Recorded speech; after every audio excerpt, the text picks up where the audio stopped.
Hello, guys. Okay, so you're going into season 4. You guys are in Washington, D.C. What can we expect from this upcoming season? Washington, D.C. With Shot in Atlanta. it's a very warm Washington, D.C. There are lots of new characters who I think you've probably met, some of them. But the return of a couple of old favourites who have come to terrorise D.C. as much as they did. Will the Headless Horsemen be coming our way, or your way? Are we allowed to say yes? Oh, I just did.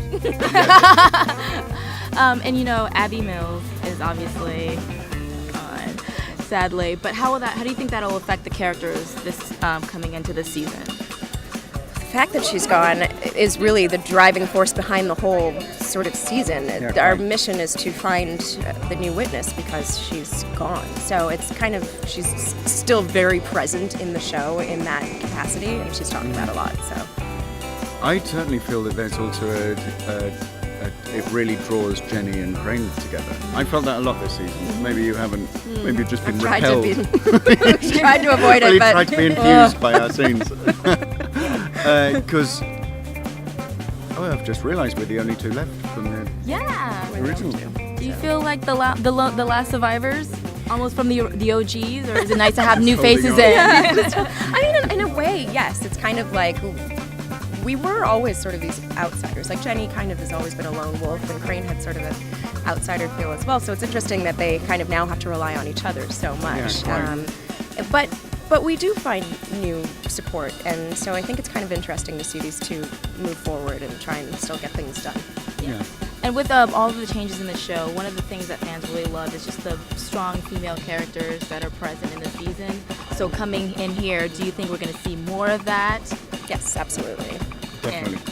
And how exciting is it to have these women represented on TV at a time, you know, where the conversation... So exciting. It's so exciting as a woman in this industry today. I mean, there was a time where there were only certain roles that I could play, but now I feel like we're in a really exciting era where the opportunities are really becoming endless, you know, and rules are being broken, and there's still a long way to go, but I really think that it's an exciting time for female characters.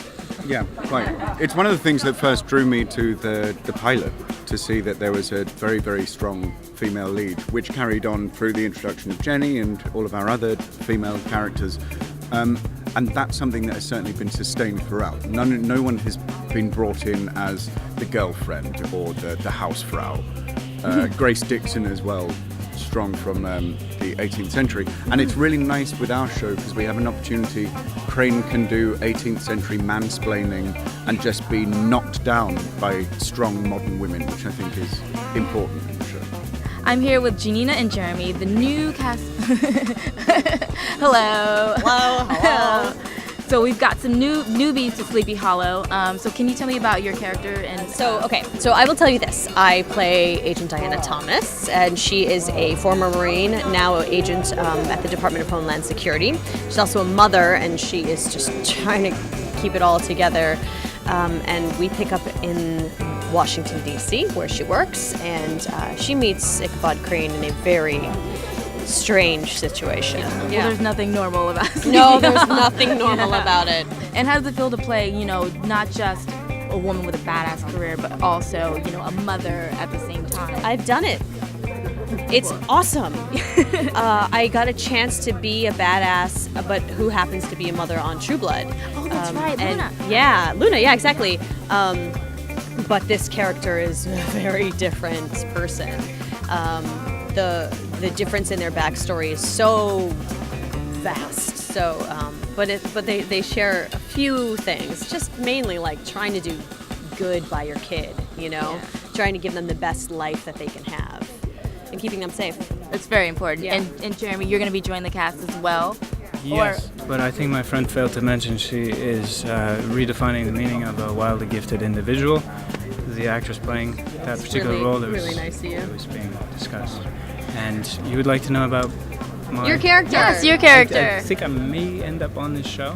I'm just trying to, get around the idea of believing that I actually belong alongside such gifted folks. But if I do show up, I hear that my character may or may not be the villain. And he is, the distinction this season is that he is pretty wildly monstrous, given that he is not so much a monster, in fact, but a man. That's just frightening in its own way. Right. And you could say he's part Steve Jobs. All aspects of Steve Jobs, including his dark side and the dark side we never saw of Steve Jobs. The turtlenecks too. Including the dark turtlenecks, the very dark turtlenecks, the ones with horns that he never pulled out. Also part Lex Luthor, perhaps, a dash of Hannibal, is that fair to say? Yeah.